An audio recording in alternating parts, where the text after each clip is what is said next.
Hi everyone, welcome back to the Freelance Life. So this week we are going to do a tutorial on a process that I think is kind of hard to come by in terms of information on the internet. Oftentimes when it comes to manufacturing products, there's kind of like an air of secrecy about that whole process when it comes to the product world, whether you're a graphic designer looking to design stationery, or a surface pattern designer looking to manufacture textiles or fabric, or even a clothing designer who's just starting out. Trying to tap into the manufacturing world can be a little difficult and sometimes complicated and convoluted, but today I'm here to share my whole process of manufacturing the washi tapes that I launched that you guys probably saw in a vlog last week. So what I'm going to go through today is kind of the whole process, so start to finish. My design process, how I use Affinity Photo to create surface pattern designs and seamless repeats that I can apply to washi tape. We're going to go over information on why seamless repeats are important when it comes to this process. We're going to go over how to set up a file for manufacturer, and the biggest part of this whole video is going to be basically finding a manufacturer. So I used Alibaba.com. Even during my fashion design career, Alibaba was actually a go-to source for sourcing and manufacturing and finding suppliers for materials. And I know Alibaba has had bad press when it comes to some of the information you might find online. I know I'm a part of quite a few Facebook groups that are dedicated to surface pattern design and artists in general, and it was really interesting when I had shared that had manufactured through Alibaba. There was people who had either never gone that route or had been interested, and then there are people who were like, oh, you how can you trust that company with your artwork? And just like anything in the world, there's going to be good players and bad players, and it's just a matter of actually doing your research and doing the legwork to make sure that the companies and the sourcers and the suppliers or manufacturers that you're working with are actually legit and are professional. And Alibaba actually does a really fantastic job, because when you think about it, and that's why sometimes I'm kind of hit or miss when it comes to made in USA and actually outsourcing overseas. You want to find a manufacturer that treats its employees well, that pays them a living wage, that is responsible and gonna, not steal your artwork, so to speak. And for the most part, Alibaba has lots of different things in place to ensure that you are protected. I'll share my manufacturer later on in the video when we go through how to use Alibaba. The manufacturers that I've experienced there, as well as the ones that I found when it came to sourcing fabrics and textiles when I was designing my textile line for my clothing line way back when. Most of the manufacturers I've worked with are professional, and they're looking to build long-term relationships with clients that they want repeat business from. So they're not gonna play you dirty, so to speak, because they want you to sell your product and then come back to them to get more. So it creates this long-lasting relationship. And I also think too, when we look at this from kind of the foreign business world, the global business world, there's kind of this other, this fear of other, and we see this a lot even just in the regular world right now with all that's going on with the pandemic and things like that.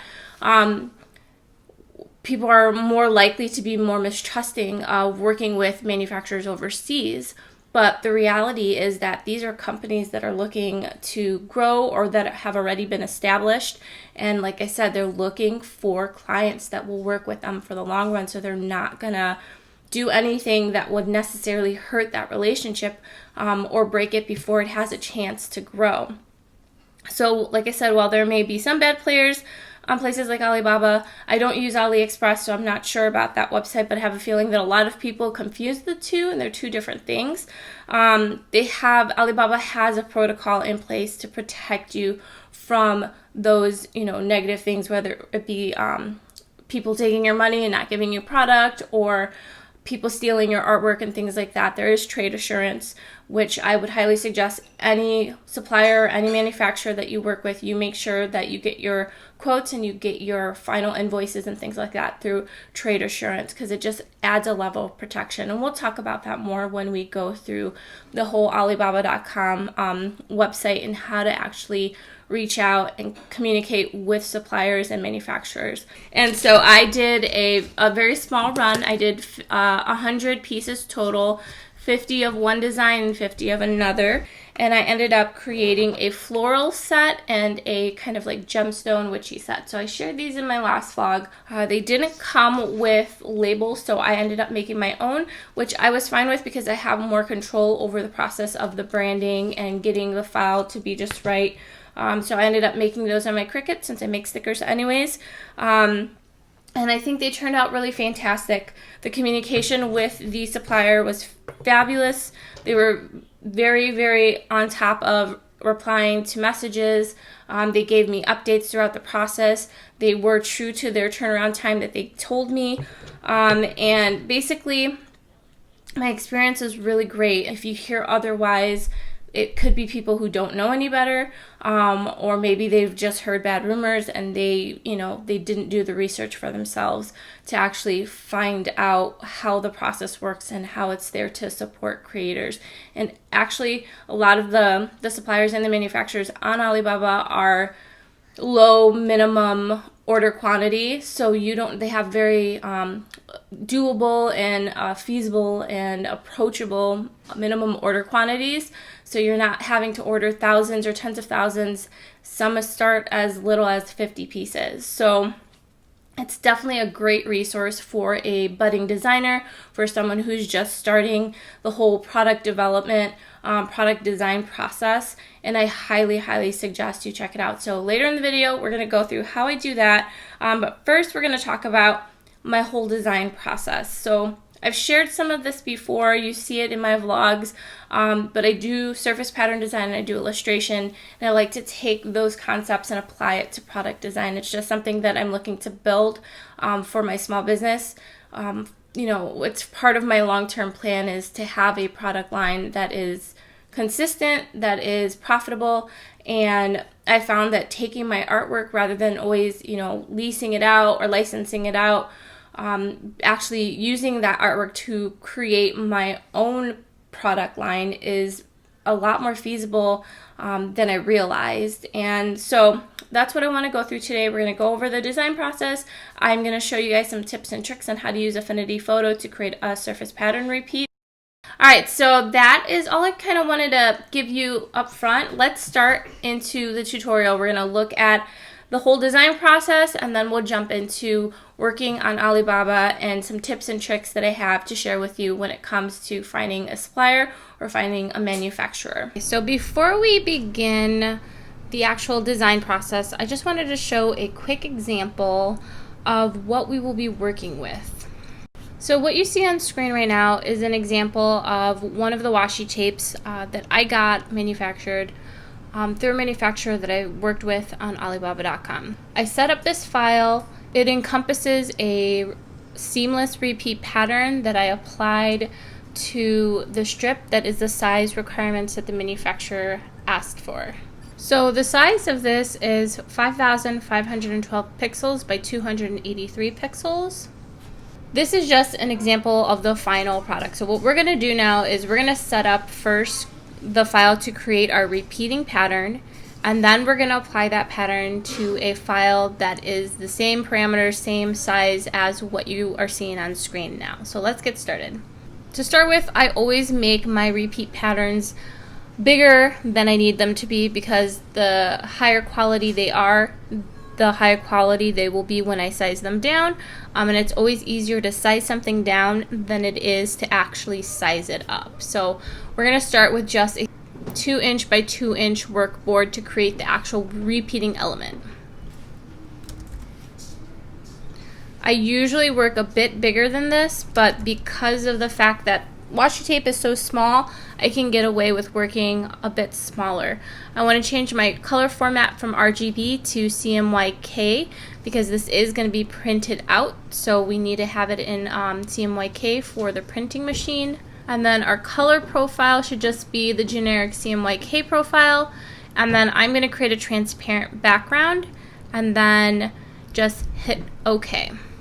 So this is the workboard that we're going to be working on. I actually created some elements already that I'm going to use for this project to make things a little bit quicker. So I created these elements in Procreate, and then I'm going to arrange them to create my seamless repeat right here on the desktop version of Affinity Photo. So my file that I exported from Procreate was a PSD file to make it easier, and I airdropped it, and then I'm just going to open it in Affinity Photo just so that I can go back and forth between the tabs. What's nice is that I can manipulate these files and these images really simply. So what I'm going to do is, once I've sent myself this file, I'm just going to clean things up a bit. They are in layers, so I'm going to have to group my ink layer and my colored layer. I'm going to rename these so that they're easier to see. I've already duplicated this as well just in case. Same with the ink. And then I'm just going to turn them off and drag them beneath the two layers that I'm working with. So I'm going to take my color layer and my ink layer.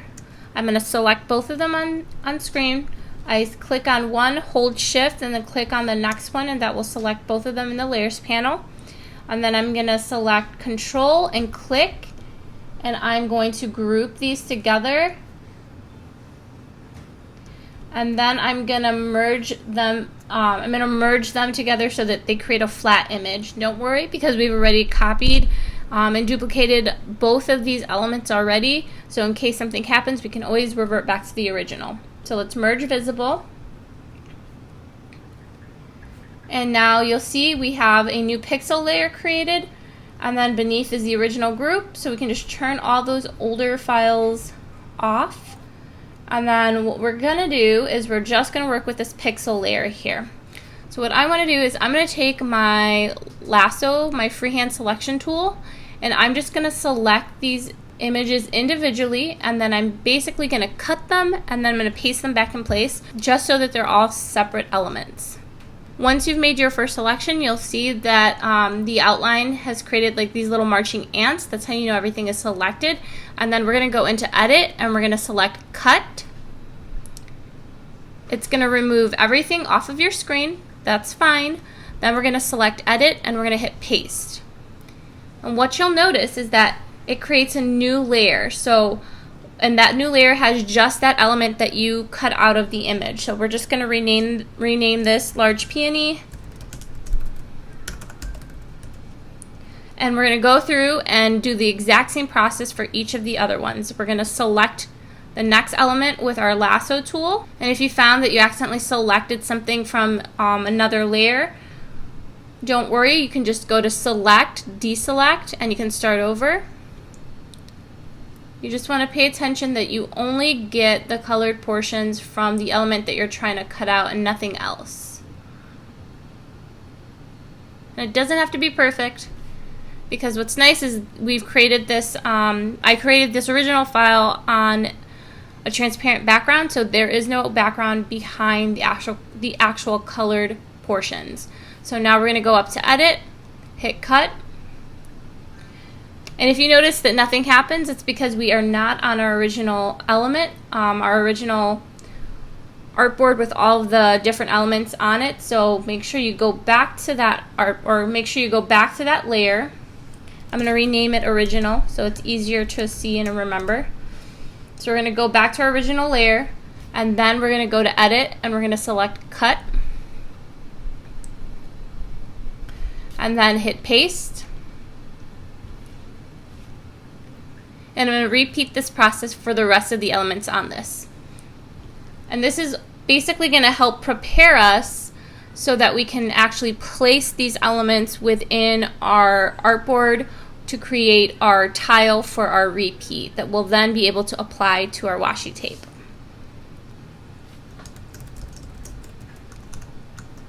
And as I go in and copy and paste these in, I want to go back through and rename each of the layers just to keep myself organized and to make things a little bit simpler when I'm going back to find the different layers that I'm going to apply to my repeat.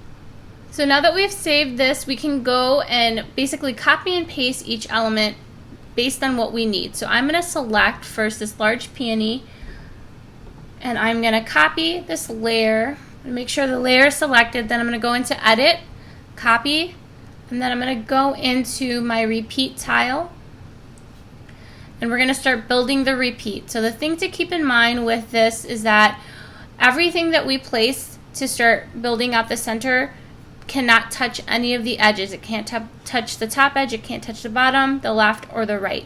We are going to be using a quick shortcut called Affine, and that's going to bring all of our elements into our corners, and then we'll refill the center area. So just to start, make sure you only paste items and rearrange them in the center without touching your edges or going off the edges. Once I start to get elements into the artboard, I'm going to start resizing them down so that they fit appropriately. And then I'm going to keep in mind where I'm placing things and remember not to touch any of the edges with the element. It doesn't matter like your bounding box, but the actual element can't go off the edges of your artboard. And even though I have all of these different pieces and elements to work with, doesn't mean I have to use all of them. So I'm likely only going to use just a few to start, and then the rest I can always utilize in a different pattern that I can create a collection of washi tapes with. So I'm going to take the green leaves, I'm going to copy that layer, I'm going to go back into my repeat tile, and then I'm going to hit paste. I'm going to resize it. Remember, hold Shift and drag in, or if you find that that's not working, hold Command and drag in from a corner. And that will make sure that your file is staying in proportion. And the thing with building these repeats is it's kind of like you're working with a puzzle. You're trying to figure out what fits where. And maybe you like your patterns to be, very sparse and wide open. That's fine. Maybe you like to have things very dense and filled. It just depends on what you're trying to go for. And I'm just going to work on placing all of these elements onto this board in an aesthetically pleasing manner. So once you've finished placing all of your different elements on your screen, what we're going to do is take all of those layers that we've placed and we're going to group them. Once we've grouped them, what we're going to want to do is we're going to want to create a copy of that group, and we're going to rename Full Floral Group Original, and then we're going to uncheck mark it so that it turns it off. Now we're going to go up to the group that we copied, and we are going to actually utilize the Affine filter to bring everything to the edges of our workboard, and then we'll start to fill in the center. So making sure your group layer is selected, go up to your top menu, select Filters, go to Distort, and then select Affine. And what we're going to do is you're going to see this pop-up come on, and we are going to keep the scale for X and Y both at 100, and we're going to change our offset for X and for Y to 50%. So this basically splits it in half, and we want to make sure our extend mode is wrap. And what you'll see is that it drags all of the elements into the corners, and then hit apply. And then what we can do is we can start pulling out layers from that original copy, and we can basically fill in this center area that needs work, and basically we create a complete seamless repeat with this. So now what I'm going to do is go back into my original group. You can make a copy of this as well if you don't want to mess up the placement of that, and then just turn off that copy and then turn on the new copy, and what you'll see is that it kind of like fills everything in the center, but we want to actually pick and choose which elements will go into the center. So in this case, I think I'm going to utilize some of these leaves, and I'm just going to drag it out of the group, and then I'm going to turn it on, and then I'm just going to move it so that it fills in the space that is empty in the center.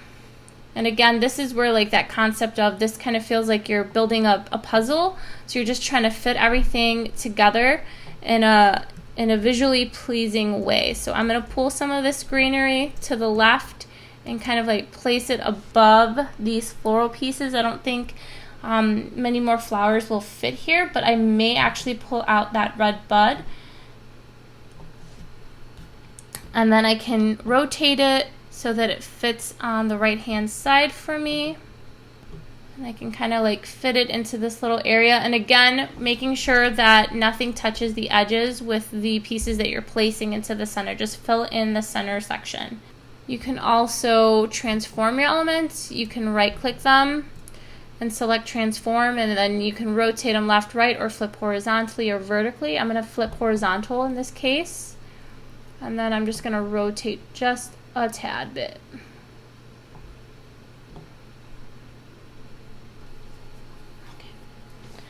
Alright, I think I'm happy with where this print is now. So the next thing I want to do is test it really quickly. And what we're going to do is we are going to select all of it. I'm going to group it all together. And I'm going to rename this final tile. And I'm going to export it as a PNG with a transparent background. So we're going to go to File, and we're going to select Export. And we're going to select PNG. We want to make sure the whole document is selected. And then we want to keep resample at by cubic. So it gives us a nicer final product. And then we're going to hit export, and we're going to rename this Floral Repeat Tile Test for now, and then hit save. Now we're just going to create a new file, 8.5 by 11, and we're going to test this out. So File, New. I'm just going to select A5 for now. I'm going to hit Create, and the whole purpose of this now is just to see how the tile repeats. I'm going to give this a background color of just white for now. I'm going to place the PNG file, and we're going to make sure this repeat is seamless. And we can also check for any like placement errors to make sure that however we're working this file, when we look at how everything fits together, we can make sure that there's no like odd spacing or anything like that. So to do this, I'm simply just going to place that file, and then I'm going to select that tester. I'm going to hit Command C or Control C if you're on a PC, or just right click, copy, and then I'm going to paste it. And then I'm going to hold Shift while I drag it to the right so that it kind of fits and snaps into place.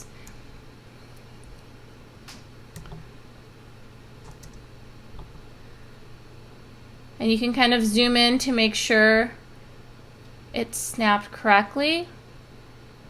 And it looks like it did. So now I'm going to do the exact same thing again. Select that next tile, hit copy, and then paste. And I'm just going to drag it over to the right. And now you're starting to see how the repeat is coming together. So now that I've done those top three, I can just select all three of those, hit Command C or right click, copy, and then paste again. And then this time I'm just going to drag it down. Now that I have all 6 of those, I'm just going to copy those again. This just gives you an idea of what the actual final print will look like. We just want to make sure it looks organic and that you can't exactly see where the repeat is. And basically this is what your final repeat will look like. So just as we did with this file, we're going to do the exact same process now on our washi tape setup. So we're going to go and we're going to create our washi tape file, select new from our file menu, and we are going to change our document units from millimeters to pixels. And we are going to create the file size to be 5,512 pixels wide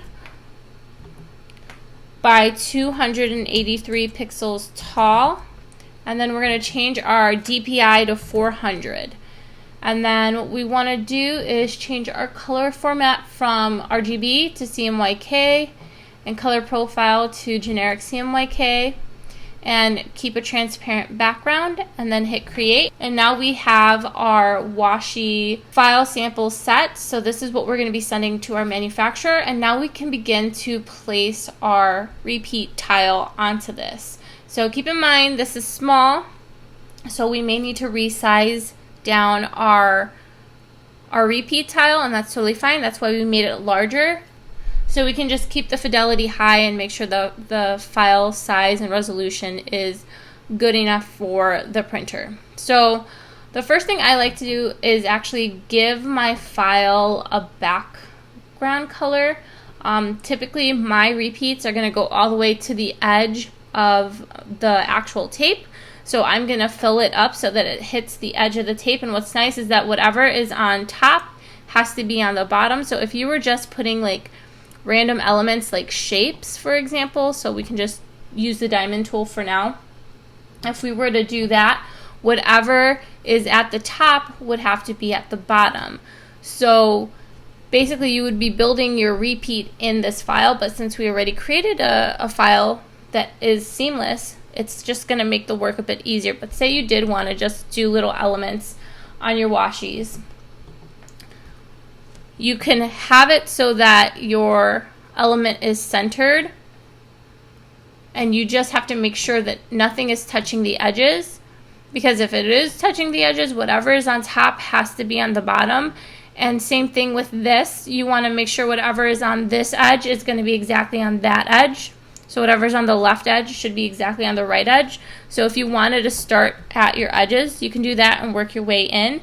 So I would copy and then I would paste on top, and then just make sure that the right diamond is exactly centered, and then start filling in the rest of the washi tape with my elements, making sure that everything is equally spaced and that whatever is on the top is on the bottom, whatever is on the left is on the right.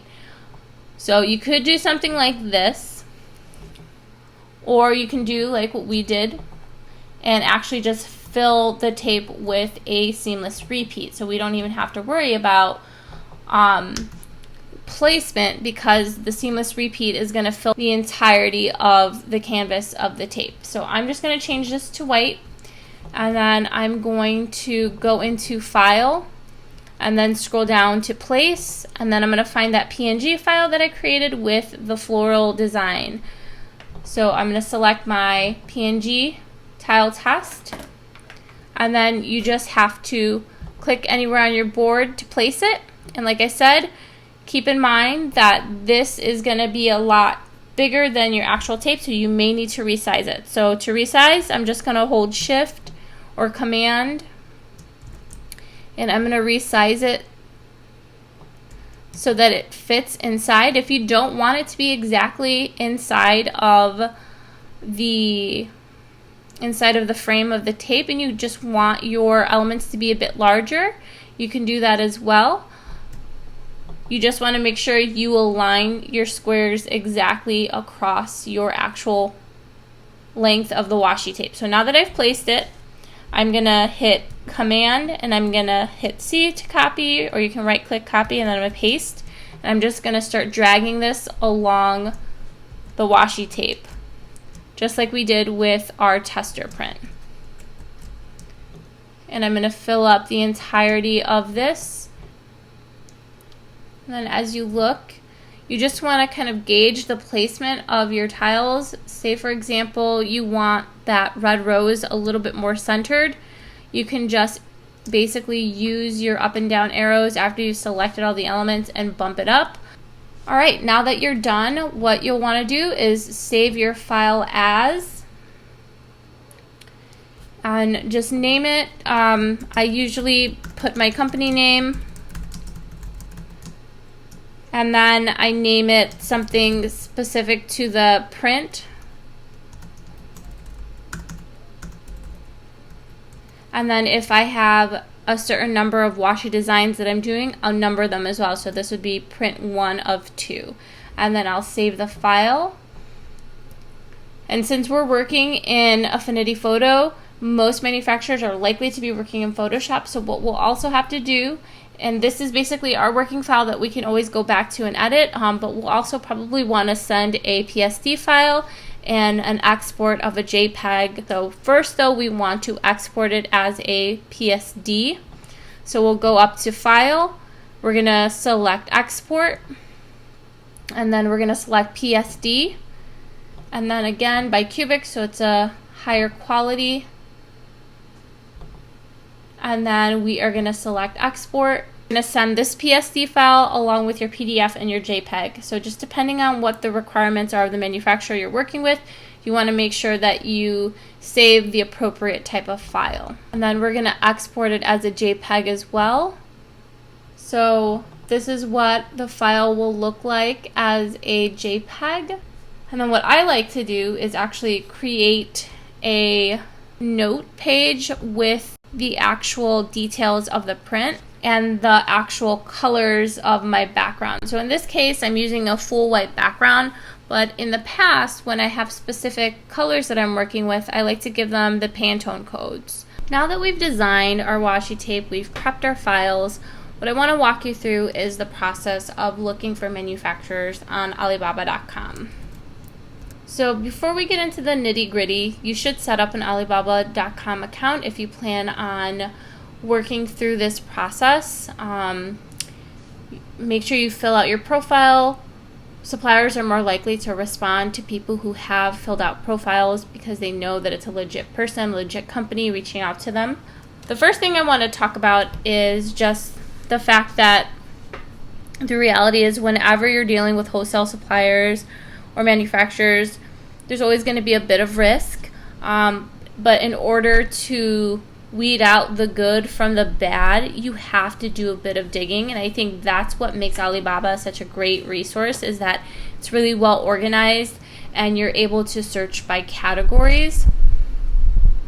So when we're researching Alibaba's suppliers, there is a way to go about this. So if we were just to go into their search machine and you just look up washi tape, and there's different types of washi tape. You'll see there's masking, waterproof, single-sided, acrylic, water-activated, rubber, because they're just looking at like tapes in general. You can also look up washi tape in adhesive paper and film.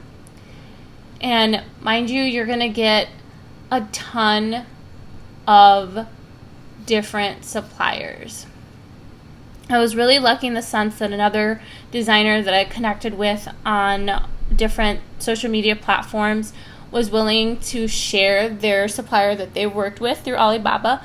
But before I even just went for that, I wanted to research, weed out a few others, and get some comparison, because that's the beauty of this. You're able to basically comparison shop. So to avoid the drawbacks of working in the Alibaba platform, you need to do research on your suppliers before you buy. I highly suggest starting by filtering your initial search so that you can weed out some of the bad candidates.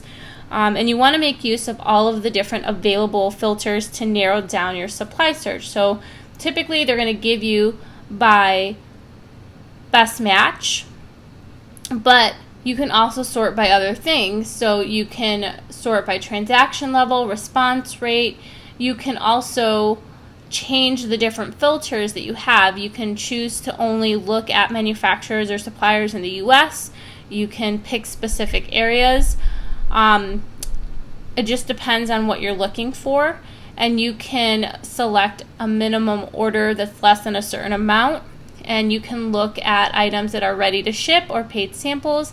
The two biggest ones that I would highly suggest you use, though, are Trade Assurance and Verified Supplier. These are companies that have been working on the Alibaba platform for years, that have high response rates, that have trade assurance that offers protection for you as a buyer. And if they're a verified supplier, that means that someone went out to their factory to review them to ensure that the working conditions that they're highlighting that they have is legit. So I always suggest utilizing the filters. There are a few different types of suppliers that you're likely to run into when you're looking here on Alibaba. you're likely to find manufacturers, wholesalers, drop shippers, and importing agents. What you're going to want to find, especially if you need a product produced using your own prints, is a manufacturer. So basically, manufacturers produce items for use or resale. So the majority of the Alibaba suppliers are manufacturers, and because manufacturers are the direct creators of the product, they can offer really low prices on items. However, keep in mind the minimum order quantities, the MOQs, this is the minimum number of products that you can buy in one shipment, are often very high. So it just really depends on what you're looking for. The organization I ended up working with is the Dongguan Fake Packing Material Co. Limited. What's nice is that I was able to get a referral from someone who used this company, so I knew that they were legit. And then also when you look at what they're doing, you can tell they're verified. They have really great response services. They have really high ratings. They have over $90,000 in transactions a year, and they have a really high response rate. So this is a really good company, and the fact that it comes up first in my search is no surprise. But there are often other companies that you can reach out to as well to kind of get some comparisons. So for example, if we scroll down a bit, you'll see Guangzhou Chao Printing Technology Co. Limited, and you see that they have basically a lower minimum order, but you're going to notice that that price per piece is going to go up.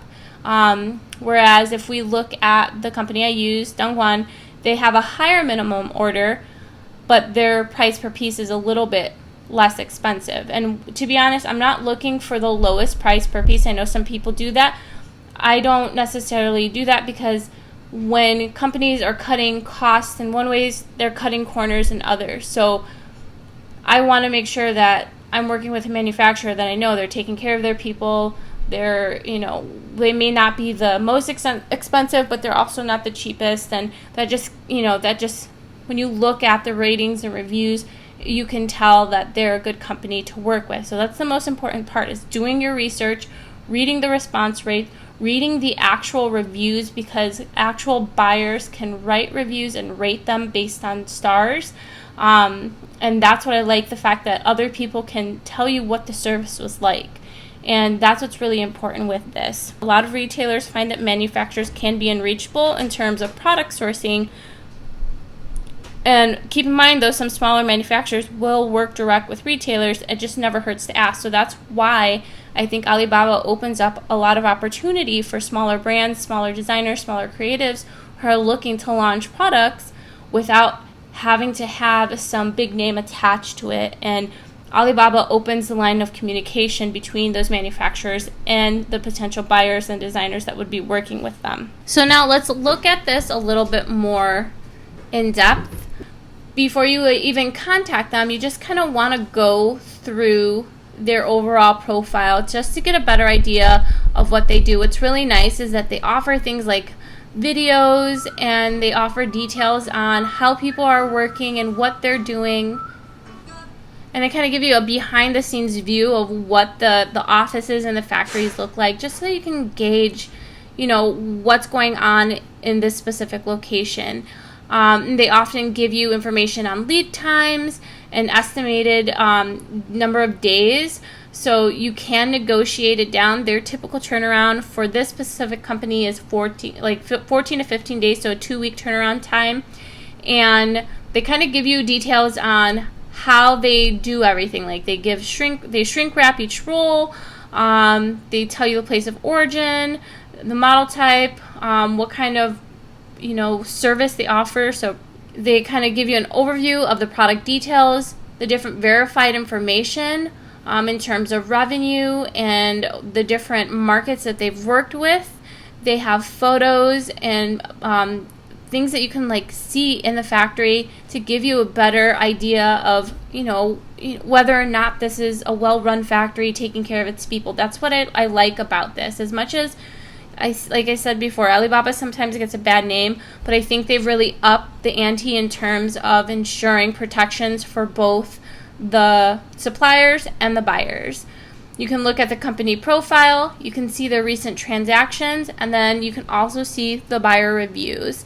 So you can basically buy all kinds of different washi tapes, thin, thick, regular, holographic, and then you could also do custom printed washi tape, which is what I did with my prints.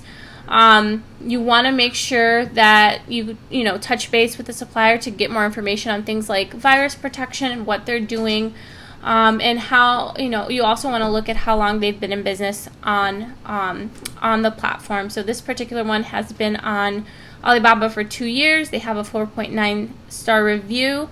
They are a verified supplier, and they have trade assurance. So that, again, trade assurance is really important because it's a free service that Alibaba offers, and its sole purpose is to help create trust between buyers and suppliers. Trade assurance means you're covered if the products you ordered aren't shipped on time. It means if your products don't meet the quality standards.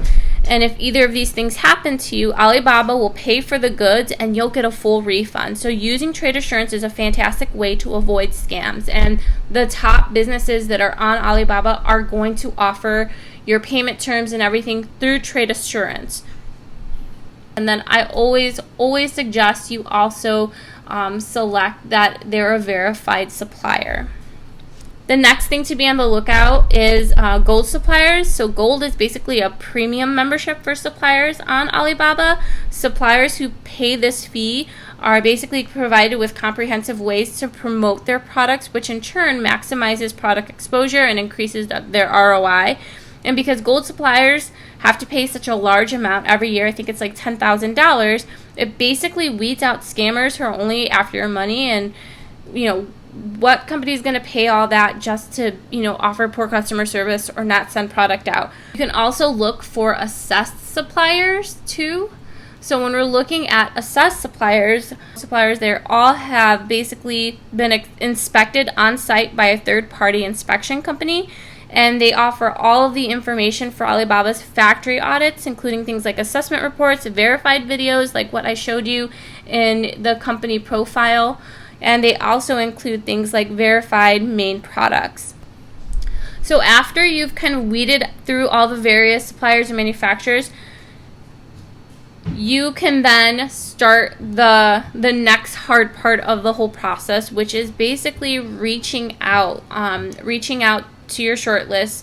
There's still questions that you should ask, samples you should get, negotiations you should consider. And what's nice is you can actually do this completely through the Alibaba interface. The things that you want to keep in mind when you're communicating with the suppliers are keeping in mind your minimum order quantity,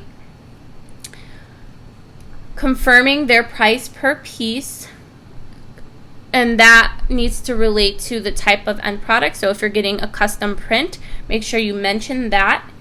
And also keep in mind price per piece, it's based on how many you buy. So often it's less expensive per piece if you buy more.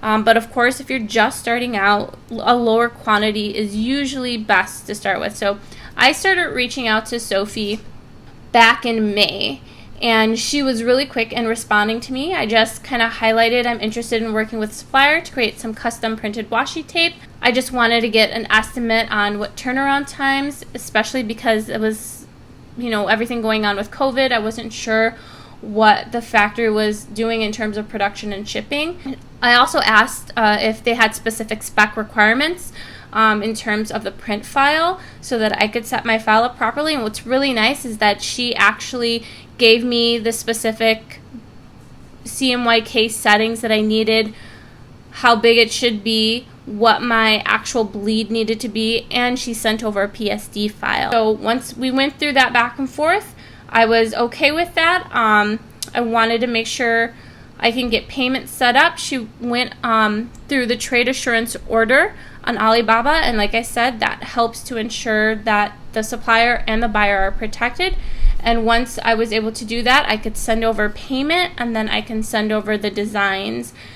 And once we were set and she said that the final designs were okay, then I went into production. And I had everything done and ready 2 weeks later.